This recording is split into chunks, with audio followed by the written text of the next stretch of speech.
Jadi kita akan bicara gimana konsep dasarnya, proyeksi penerimaan perpajakan, PNBP, hibah, dan kebijakan terkait pendapatan negara. Gitu. Oke. Nah ini teman-teman udah waktu belajar PPKN atau HKN ya. Kan udah belajar ya kalau pendapatan negara itu apa sih? Ini kan kita belajar konsep dasarnya dulu. Pendapatan negara itu adalah hak pemerintah pusat, jadi itu hak ya, yang diakui sebagai penambah nilai kekayaan bersih, gitu, ya kan? Penambah kekayaan bersih itu maksudnya dia kita terima menambah nilai aset, gitu ya. Jadi ini, kalau penerimaan tersebut tidak menambah kekayaan bersih, maka penerimaan tersebut merupakan pembiayaan, gitu kan? Berarti harus dikembalikan lagi, gitu. Jadi tidak semua pendapatan negara tidak semua penerimaan negara adalah pendapatan negara, gitu ya. Karena waktu nerima belum tentu kita menambah kekayaan bersih, bisa saja harus dikembalikan, gitu. Nah, pendapatan negara itu terbagi dua, pendapatan dalam negeri dan hibah, gitu ya. Pendapatan dalam negeri itu dibagi lagi, ada penerimaan perpajakan dan PNBP. Dengan demikian, pendapatan negara itu adalah pajak, PNBP, dan hibah. Nah, hibah itu adalah semua penerimaan negara, mau bentuknya devisa, devisa rupiah, barang atau jasa, atau surat berharga, gitu ya. Yang kata kuncinya dia tidak perlu dibayar kembali, gitu ya. Mau dari dalam negeri atau di luar negeri, itu kategorinya sebagai hibah. Nanti tentang hibah ini kita akan bicara lagi secara lebih detail ya, penjelasannya. Oke. Nah,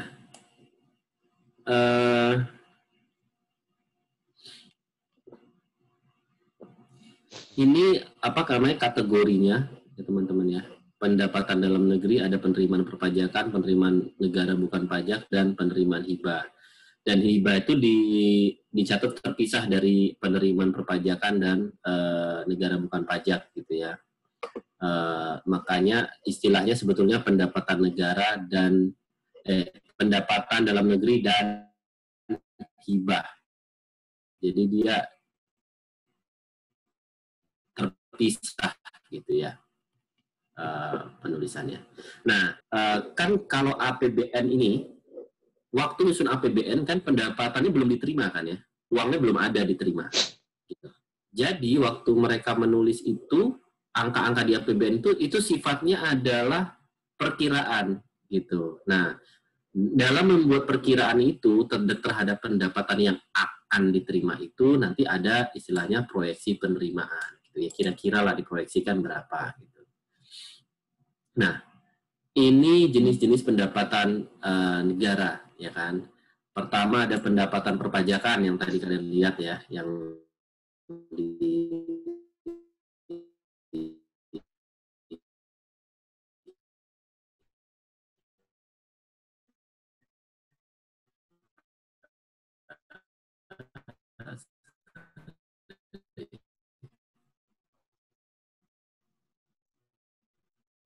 yang ini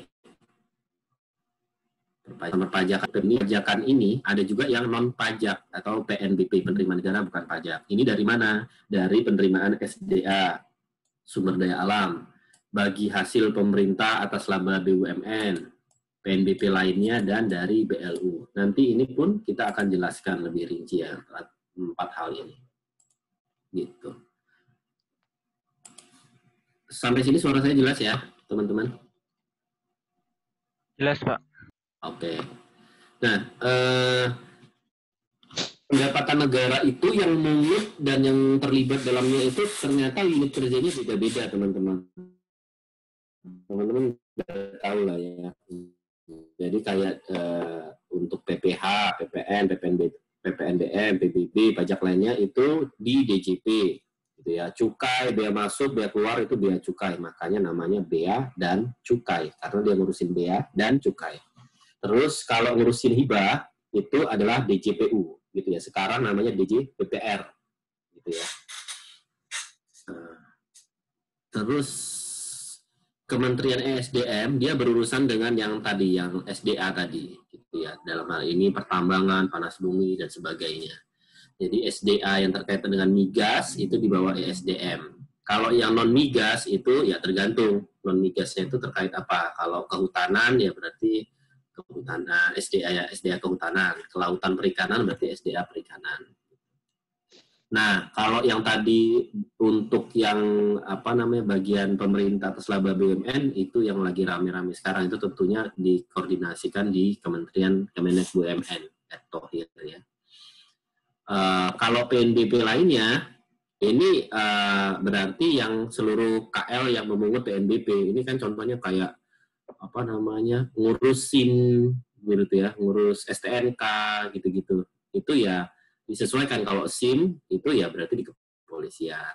Tapi kan ada juga sewa gedung, kayak stand di sewa gedungnya, itu kan berarti sesuai dengan lokasinya.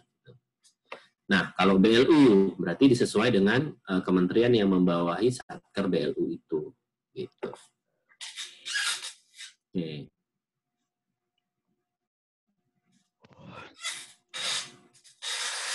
Ya. Nah, teman-teman ini yang untuk perpajakan. Tadi kan udah ya. Kita membahas yang ini ya kan, jenis pendapatan apa namanya? Oh sorry. Nah ini sebelum ke sana, sebelum kita masuk ke perpajakan, ini mau kita singgung dulu bahwa jadi pendapatan negara itu kita udah bahas di pertemuan sebelumnya kan, itu memiliki kerja gitu, ya kan? Ada kan tabelnya yang minggu lalu yang kemarin. Kalau inflasi naik, contohnya apa yang plus-plus, ada yang naik, apa yang misalnya pertumbuhan ekonomi naik, apa yang plus, dan sebagainya. Gitu. Jadi ada mereka berkaitan erat. Nah, ini contohnya, indikator yang mempengaruhi pendapatan negara itu adalah ICP, harga minyak mentah, pertumbuhan ekonomi, inflasi, nilai tukar rupiah, dan lifting minyak bumi dan gas. Gitu ya. Tapi selain ini, ada juga faktor lain yang mempengaruhi pendapatan, yaitu faktor-faktor administratif seperti misalnya tarif, ada kenaikan tarif atau nilai objek pajaknya berubah gitu kan ya, misalnya rumah PBB itu nilainya berubah kan, nilai objek pajaknya bisa berubah gitu. Tentu saja itu mempengaruhi pendapatan. Perhitungan penghasilan tidak kena pajak kalau berubah ya tentu saja pendapatan negara juga yang terkait dengan perpajakan akan berubah gitu. Oke. Nah, ini proyeksi penerimaan perpajakan. Jadi, penerimaan perpajakan yang ada di APBN itu adalah penerimaan pemerintahan pusat, pemerintah pusat. Gitu ya. Jadi, yang di daerah nggak masuk. Gitu. Yang berasal dari pajak dalam negeri dan pajak perdagangan internasional. Yang saya maksud yang di daerah nggak masuk itu maksudnya pajak daerah gitu ya, bukan pemungutannya di daerah gitu. Pemungutannya bisa aja di daerah, tapi jenis pajak pajak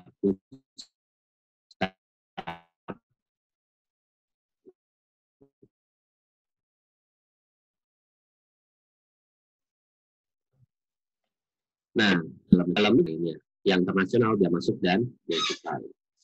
Nah, ini pengertian pajak gitu ya. Ini udah kalian udah berulang-ulang lah, intinya itu pajak itu kalau ibaratnya kalau zaman kerajaan itu ya kayak pungutan gitu ya, mau bukan kayak sampah, iuran sampah gitu kan ya, iuran sampah kita diangkut maka kita bayar iuran, enggak. Mau nggak punya rumah, ibaratnya mau nggak punya tong sampah, nggak punya sampah tetap harus bayar gitu ya. Dia bersifat memaksa ya, dan tidak mendapat timbal balik secara langsung gitu ya. Jadi kayak tadi yang saya bilang, mau punya tong sampah, mau enggak, itu kalau itu sistemnya kayak nggak punya timbal balik secara langsung gitu. Itu pengertian pajak. Nah, lalu kalau gitu kenapa dipungut pajak di dalam suatu negara, apa peranannya? Dia memiliki 4 fungsi, gitu ya. Pertama, fungsi anggaran. Tentu saja pajak ini berfungsi untuk membiayai pengeluaran negara kita.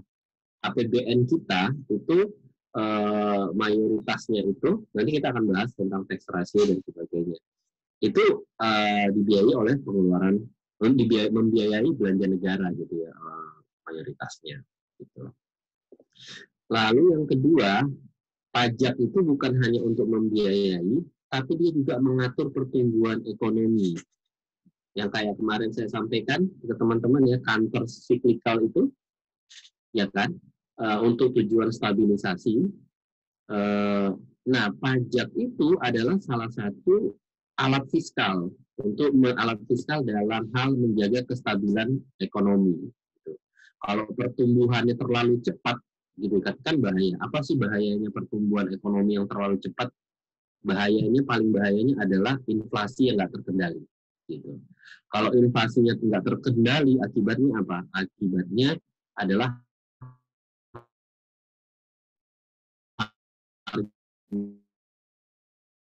harga barang terlalu tinggi, sementara tingkat pendapatan masyarakat tidak merata, tidak bisa mengakses terhadap barang dan jasa tersebut. Kira-kira bukannya, salah satu contohnya adalah yang tadi saya sebutkan, dia bisa ini secara teorinya, teori yang ini teorinya dari Keynes ya, teman-teman.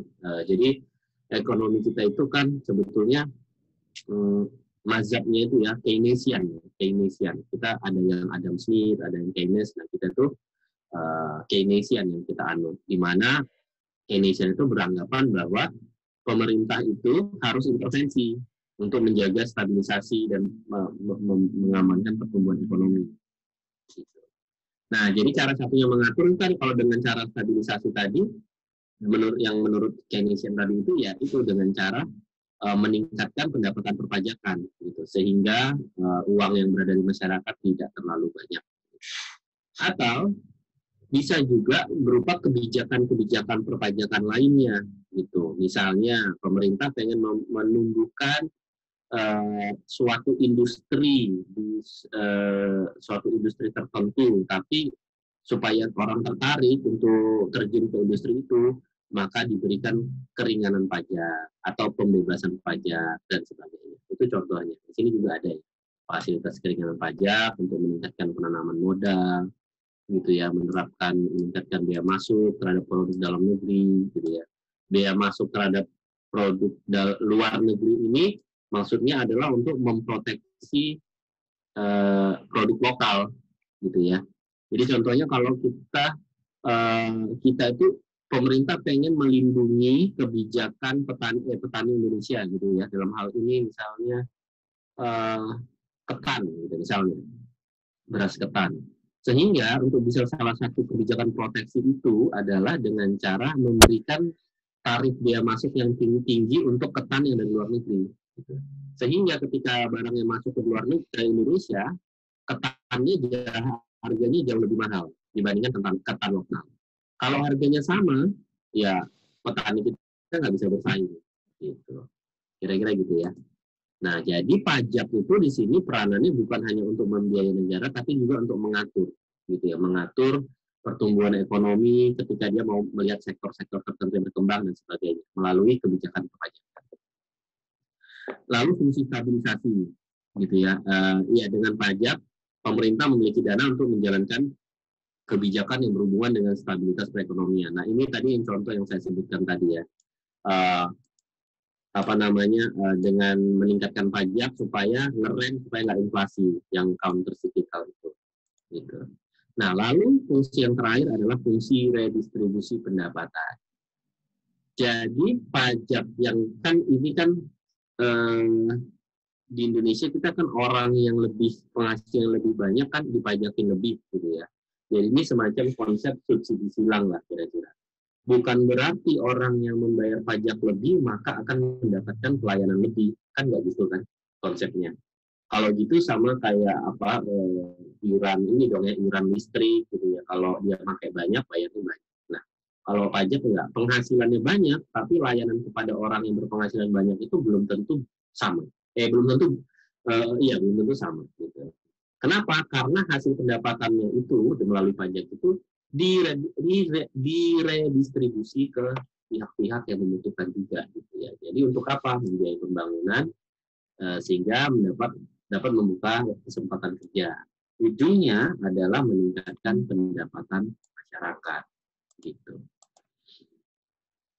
Oke, ini tadi udah dijelasin lagi udah ya, PP komponennya ada semua ini, PPh, PPN, PBB, cukai, pajak lainnya, biaya masuk dan biaya keluar. Gitu. Nah, di sini kita akan bahas tentang cukai. Cukai ini dia bukan yang dari impor ya, jadi itu bea. Mungkin kita sering salah paham beberapa orang itu, cukai itu bukan tarif persentase tarif yang dikenakan untuk barang impor. Cukai itu adalah pungutan yang diberikan untuk barang-barang yang mempunyai sifat atau karakteristik tertentu. Karakteristiknya apa? Misalnya barang yang dikonsumsi perlu dikendalikan. Yang kedua, peredarannya perlu diawasi. Yang ketiga, pemakaiannya dapat menimbulkan dampak negatif bagi masyarakat atau lingkungan hidup, gitu ya. Terus pemakaiannya perlu pembebanan pemungutan negara demi keadilan dan keseimbangan. Contohnya apa? Alkohol, gitu ya, minuman beralkohol, gitu contohnya. Nah, itu cukai. Lalu pajak lainnya. Pajak lainnya ini adalah penerimaan perpajakan yang tidak termasuk di kategori penerimaan pajak di atas, gitu ya. Jadi contohnya apa yang sering kita pakai tiap hari itu adalah materai, gitu ya. Materai sekarang kan juga mau jadi 10.000 ya kalau nggak salah. Jadi ada perubahan. Jadi ada bunga penagihan PPh, bunga penagihan PPN, bunga penagihan pajak, itu semuanya dikategorikan di dalam pajak lainnya. Nah, lalu bea masuk. Bea masuk itu yang tadi saya bilang, itu tarif yang dikenakan untuk barang impor. Jadi untuk barang yang masuk ke Indonesia. Bea keluar adalah pungutan negara yang dikenakan terhadap barang ekspor. Gitu. Biasanya kalau pemerintah lagi ingin menggalakkan ekspor tertentu, maka bea keluar untuk jenis industri itu maka akan dikecilkan.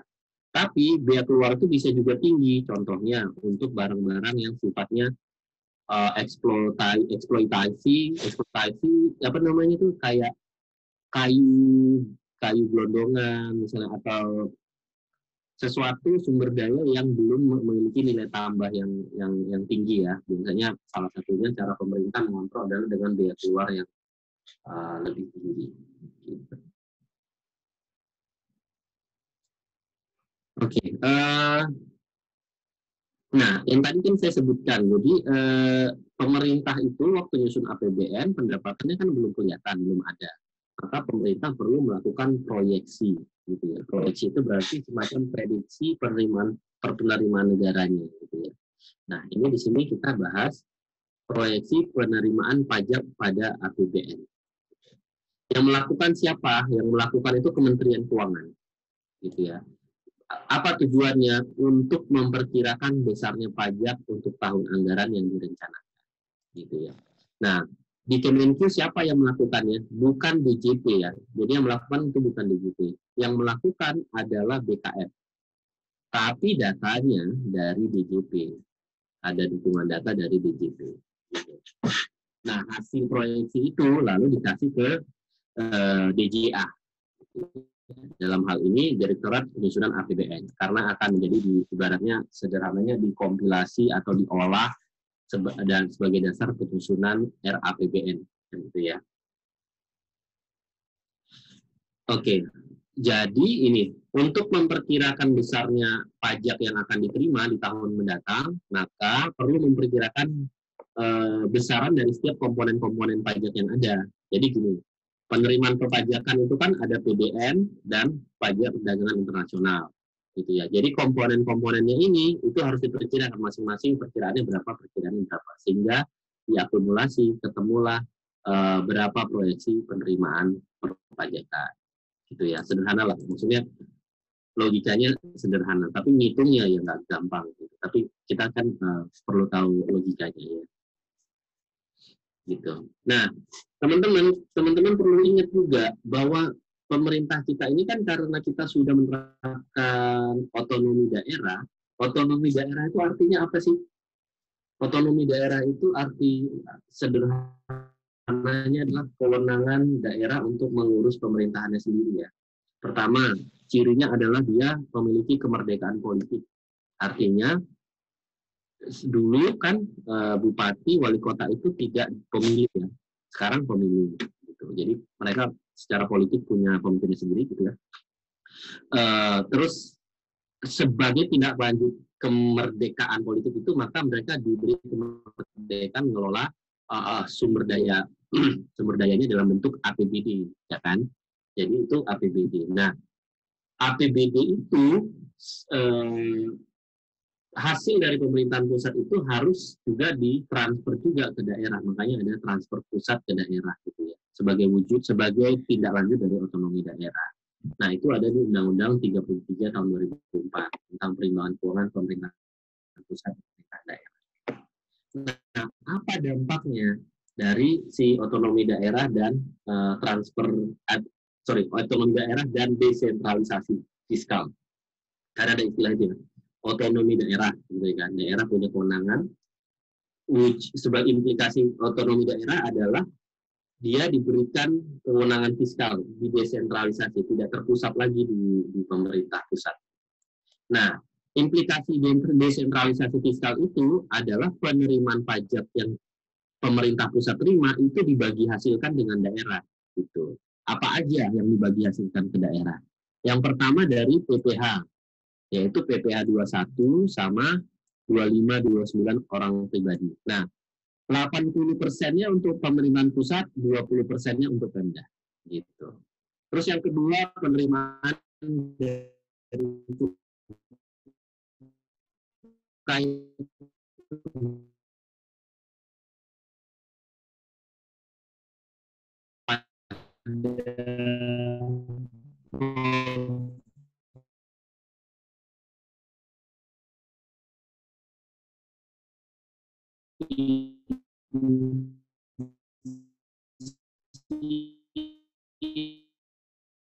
jadi PBB itu 16 terus 9%. Nah, ini yang untuk kita tuh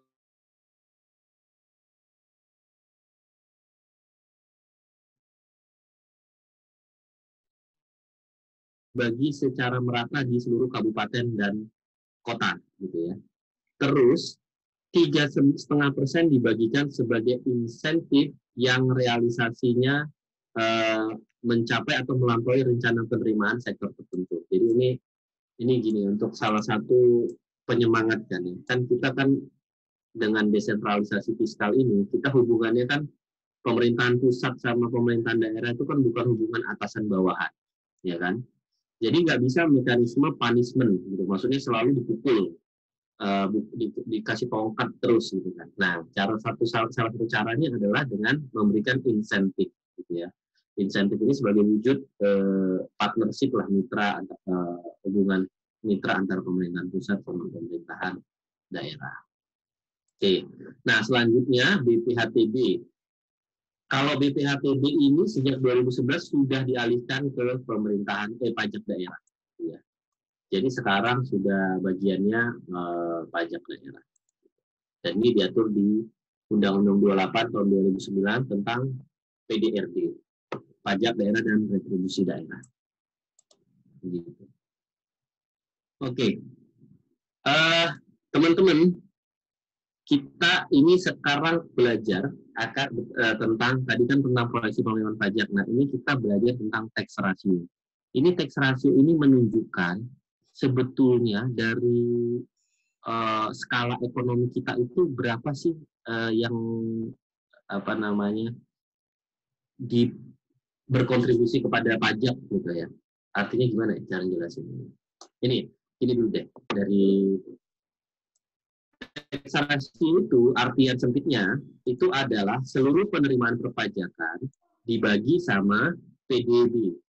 produk domestik bruto. Produk domestik bruto itu kan ya secara apa namanya ya, secara kasarnya kita bilang output atau jumlah apa namanya himpunan produksi di dalam satu negara ya, mau dari sektor mana aja, konsumsi, investasi gitu ya. Nah, itu menunjukkan skala ekonomi ya, makin besar PDB-nya berarti negaranya makin bertumbuh. Nah, arti yang sempit dari tax ratio itu adalah penerimaan perpajakan dibagi dengan PDB gitu. Biasanya angkanya ada yang 10%, 12%. Kalau misalnya PDB-nya 100 miliar gitu ya.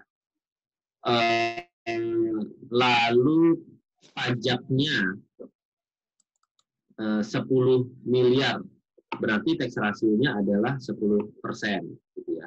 Kira-kira gitu. Nah, itu dalam artian sempit. Artian luas, tax ratio itu adalah penerimaan perpajakan ditambah SDA dari migas ditambah hasil SDA dari pertambangan umum dibagi PDB. Gitu. Nah, tax ratio dalam artian sempit dan luas ini digunakan sebagai indikator untuk menggambarkan kapasitas fiskal pemerintah yang sebenarnya. Artinya, pemerintah itu berhasil merekrut uang dari seluruh pertumbuhan, dari seluruh skala ekonomi yang ada, dari seluruh produksi ekonomi yang ada dalam tahun itu berapa persen gitu. Nah, kita itu Indonesia ini saat ini ada di angka sekitaran 12% kalau tax ratio dalam artian luas. Kalau tax ratio dalam artian sempit, penerimaan perpajakan dengan PDB artinya hanya 11%. Nah, semakin bagus angka ini artinya pemerintah semakin efisien, semakin mampu memunguti pajak dengan benar gitu ya. Artinya bisa jadi pengenaan pajaknya udah lebih baik, ekstensifikasi pajaknya makin baik gitu ya. Orang yang ngemplang pajak makin dikit gitu. Artinya kayak gitu. Artinya kalau tax ratio makin tinggi berarti biasanya APBN-nya juga akan semakin meningkat gitu, karena artinya dari seluruh ekonomi yang ada itu jumlah sekian persennya digunakan untuk membiayai APBN. Kalau semakin kecil ini berarti indikasi kebocorannya banyak gitu, yang harusnya dipajakin tapi nggak dipajakin gitu. Akhirnya negaranya lebih miskin gitu. Nah, kondisi kita dibandingkan negara lain gimana?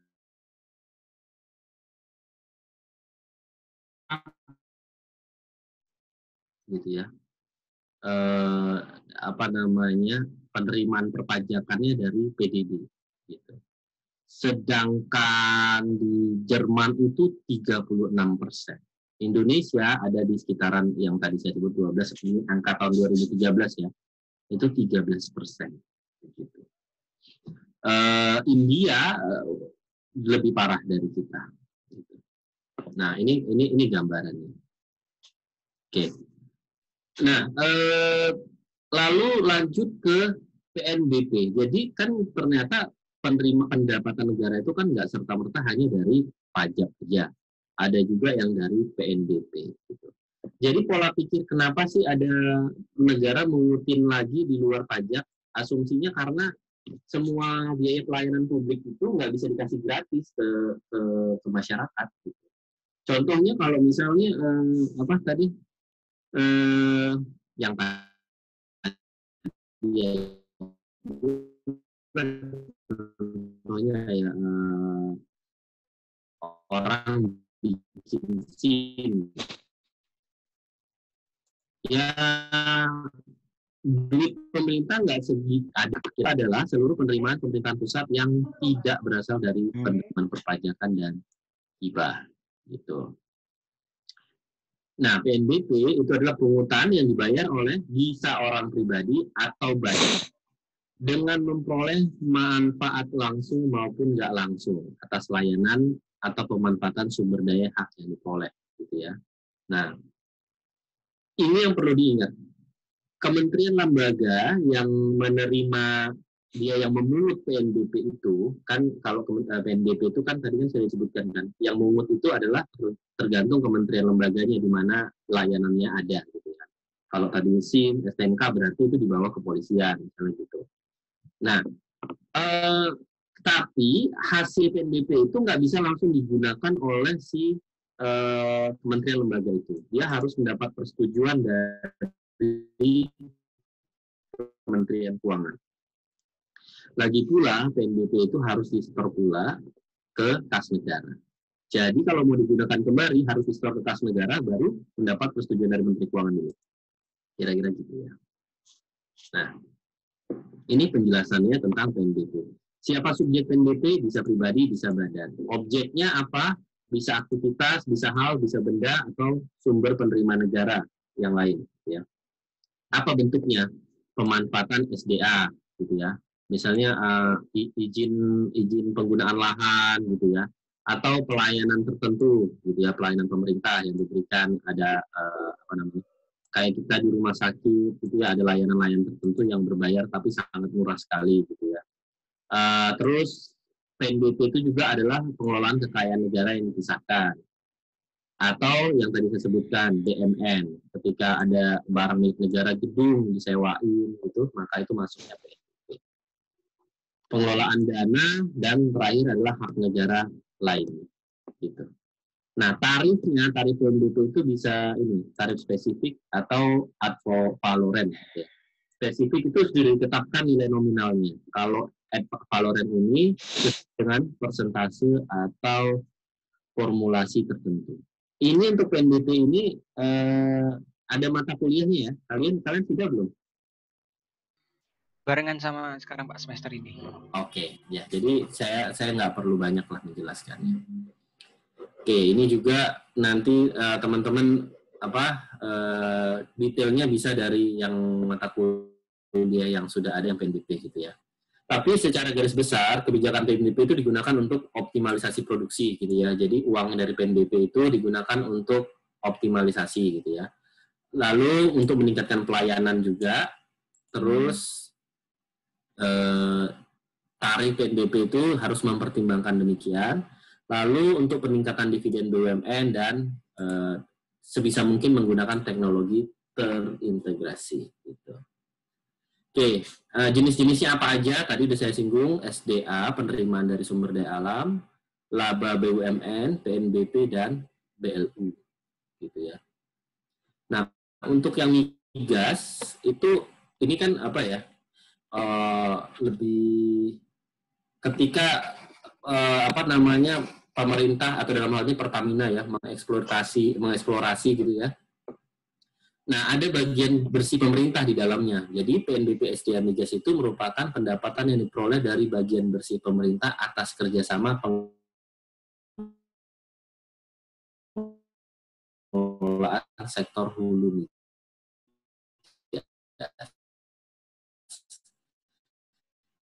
Jadi, ada bagian tertentu yang diberikan ke negara. Berapa besarnya itu berdasarkan kontrak kerjasamanya, gitu ya. Nah, sama dengan migasnya juga. Jadi ada bagian tertentu sebagai dalam kerjasama itu yang diberikan ke pemerintah. Gitu. Contohnya ini inilah pertambangan pemerintahnya di Novanto ini ya, pembicaraan tentang Freeport itu. Lalu yang BUMN, kalau ini kan iya ya, tentunya pembagian dividen itu ya tentunya pemerintah dapat gitu. Hitungnya gimana? Bagian pemerintah itu dihitung sesuai dengan berapa saham pemerintah yang ada di BUMN itu. Kalau misalnya 60% ya berarti 60% dikali laba bersih dikali dengan payout ratio. Jadi sudah ditentukan berapa yang akan diberikan pada tahun itu rasionya gitu ya. Nah, itu udah ada perhitungannya dan disepakati sebelumnya di RUPS, rapat umum pemegang saham. Gitu. Nah, kita BUMN ini ada banyak banget gitu ya. Tapi yang memberikan kontribusi BUMN cuma 70 gitu ya secara reguler. Sisanya berarti bisa jadi merugi atau belum memberikan gitu ya. Tapi secara umum kira-kira 10 lah yang secara reguler menurut kami. Yang paling tinggi adalah Pertamina, penyumbang terbesarnya. Gitu ya. Oke. Kalau di APBN, pendapatannya dari BUMN dibagi dua, perbankan dan non-perbankan. Ini karena perbankan itu lumayan banyak ya, lumayan banyak ininya. Yang disebut dengan Himbara ya, himpunan bank milik negara. Oke. Nah, ini PNBP lainnya, ya teman-teman sudah tahu lah ini ya. Intinya ini adalah yang di luar tadi, yang dari SDA, di luar bagian laba BUMN, dan pendapatan BLU. Ya contohnya tadi SIM, STNK, surat nikah, hasil lelang gratifikasi yang di KPK itu, gitu ya. Kan ada orang kasih, melaporkan dia terima uang disetor ke KPK lalu dilelang, atau sitaan hasil korupsi gitu ya. Nah itu masuk PNBP. Nah PNBP itu terbagi dua. Ini di PPKN kalian juga udah belajar. PNBP umum sama fungsional. Kalau fungsional berarti dia PNBP yang dihasilkan dari pelaksanaan tugas dan fungsi KL tertentu. Contohnya tadi SIM. Kan memang ada Samsat itu memang ngurusnya SIM ya. Jadi itu PNBP fungsional karena memang ada bagian tertentu memang tugasnya itu. Tapi ada PNBP lain yang sifatnya umum, gitu. Nggak ada kaitannya sama tugas dan fungsi KL itu. Contohnya sewa rumah dinas. Sewa rumah dinas itu kan bisa di Kementerian Perhubungan, bisa di Kementerian Pertanian, atau bahkan di Kementerian Keuangan, gitu kan. Karena sepanjang mereka punya rumah dinas yang disewakan. Nggak ada kaitannya sewa rumah dinas sama tugas dan fungsi Kementerian Keuangan. Maka itu maksudnya dimasukkannya di PNBP umum, gitu.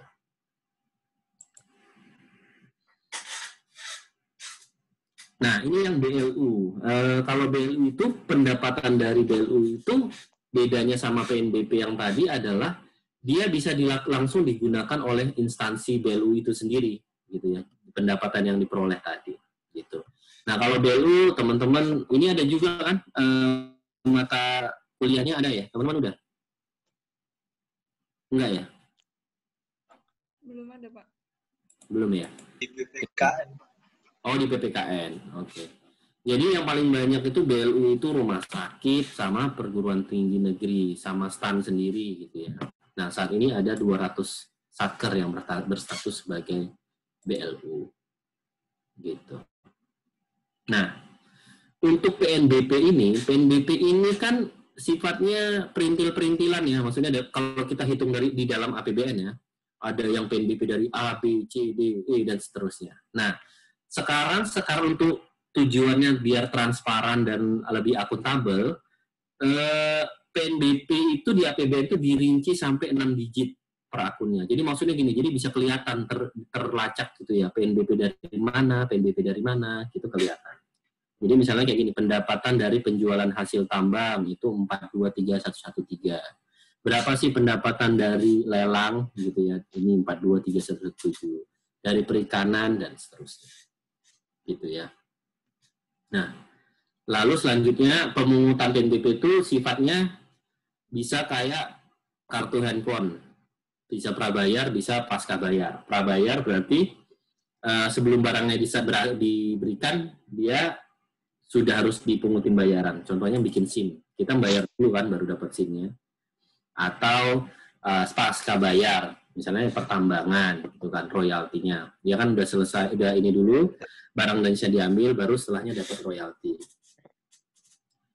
Nah, ini yang konsep tadi yang dibilang. Idealnya, seluruh pelayanan publik itu yang diberikan pemerintah harus gratis ke masyarakat, ya kan?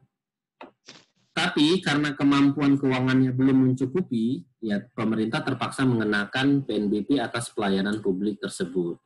Gitu ya. Namun biasanya ada pengecualian, misalnya kalau yang ada, misalnya yang layanan sosial kepada lansia atau orang yang memiliki keterangan surat tidak mampu dan sebagainya, itu dikecualikan. Dan biasanya jumlahnya juga sangat kecil ya, gitu. Nah, penentuan tarif PNBP itu ada 3 pendekatannya. Pertama adalah tarifnya diberikan gratis gitu ya, atau lebih rendah dari biaya penyelenggaraannya gitu. Contohnya di pendidikan gitu ya, sekolah SD gitu ya. Atau just cost tarif, maksudnya pendekatan just cost tarif itu adalah tarifnya cuma untuk nutupin biaya-biaya yang dikeluarkan aja gitu ya. Jadi ibaratnya sekedar supaya impas aja gitu ya. Itu terus yang terakhir adalah cost plus tarif, artinya tarifnya lebih tinggi. Jadi setelah ditambah biaya ada tambahan sedikit di atasnya, maka itu adalah pendekatan cost plus tarif. Ini maksudnya apa? Ini maksudnya adalah supaya pemerintah bisa mendapat pendapatan yang lebih baik gitu ya, dan untuk hal-hal yang sifatnya berbahaya kalau tidak diberikan tinggi gitu. Contohnya kayak pertambangan umum sama kehutanan gitu kan.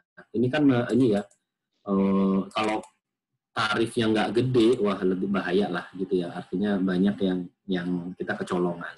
Atau karena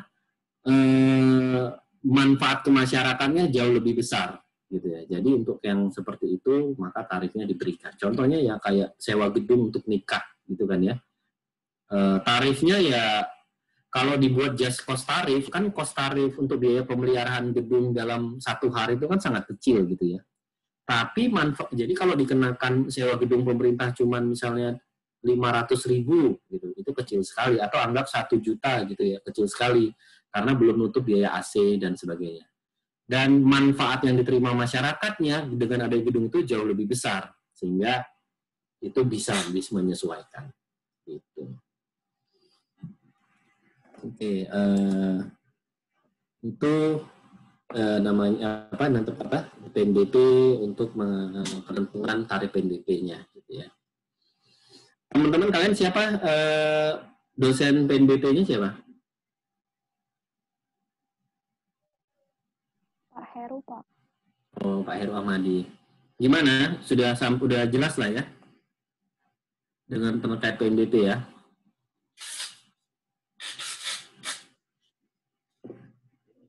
Gimana teman-teman?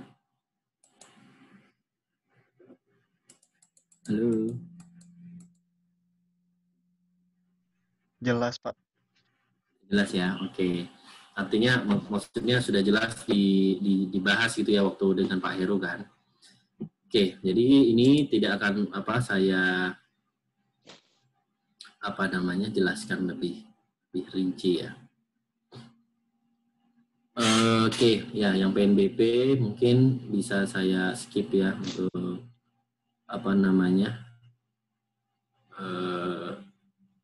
dijelaskan di yang mata kuliah PNBP saja gitu. Nah ini juga masih di kita sampai jam berapa ya teman-teman? Coba saya lihat dulu.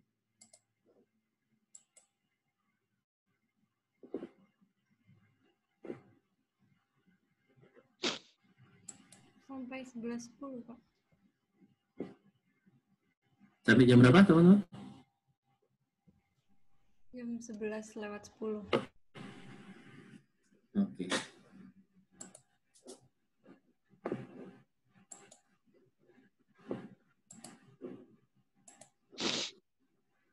Oke. Nah, ini hibah.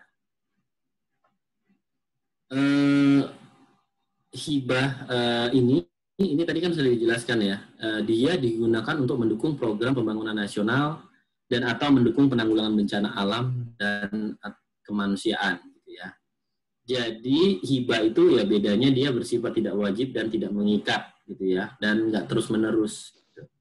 Nah, tapi kalau pemerintah mau menerima hibah itu dia harus memenuhi prinsip ini, harus transparan, akuntabel, hati-hati, tidak ada ikatan politik, dan tidak mengganggu stabilitas keamanan negara. Gitu. Jadi ya kira-kira pemerintah nggak maulah terima bom gitu ya, terima bom dari Korea Utara. Ini saya mau hibah bom, tapi detonatornya di negara saya ya, gitu. Kira-kiranya gitu. Ya nggak mau lah, gitu ya. Itu sama aja ngeledakin negara kita, gitu ya. Nah, itu tentang hibah. Nah, dulunya pos penerimaan hibah ini awalnya baru ada gitu ya. Setelah yang itu loh, yang struktur T account itu berganti ke yang di tahun 2000 gitu ya. Jadi barulah di ini hibah itu jelas hibah. Nah, hibah itu dia bisa dua, ada hibah yang direncanakan gitu ya. Maksudnya hibahnya ini udah ada pembicaraan sebelumnya di tahun sebelumnya. Nah, ini bisa dicatat penerimaannya di APBN. Tapi ada juga hibah yang nggak bisa direncanakan, yang nggak direncanakan. Jadi ini tahu-tahu langsung aja memberikan. Nah, ini biasanya diberikannya kepada executing agency atau kementerian lembaga yang menerima hibahnya langsung, tapi tidak melalui kas umum negara. Tapi pencatatannya, tapi tetap dilaporkan gitu ya ke Kementerian Keuangan dalam hal ini BJPPR. Nah, biasanya kalau hibahnya kayak gitu diberi bentuknya barang sama jasa. Nah, kalau hibah itu bisa bentuknya uang tunai, gitu ya, di mana uang tunai itu dimasukkan ke RKUN, ke rekening umum negara atau rekening lain, gitu ya, atau uang tunai, tetapi uang tersebut tidak digunakan langsung untuk membiayai kegiatan tadi, jadi tidak masuk ke rekening kas umum negara. Jadi dalam hal ini hibah tersebut tidak masuk melalui rekening kas negara, tapi melalui trust fund, jadi dana perwalian. Jadi diparkir dulu di satu tempat, begitu ada suatu kegiatan langsung digunakan untuk membiayai itu. Gitu. Nah, selain itu bisa bentuknya non tunai, bisa bentuknya barang, jasa atau surat berharga ya. Dan ini biasanya diberikan secara langsung oleh donor kepada kementerian lembaga sehingga tidak dicantumkan dalam proses penganggaran. Nggak karena langsung gitu, tapi realisasinya dicatat. Jadi begitu ada realisasi menerima barang, jasa, dan surat berharga itu, baru dilakukan pencatatan. Gitu.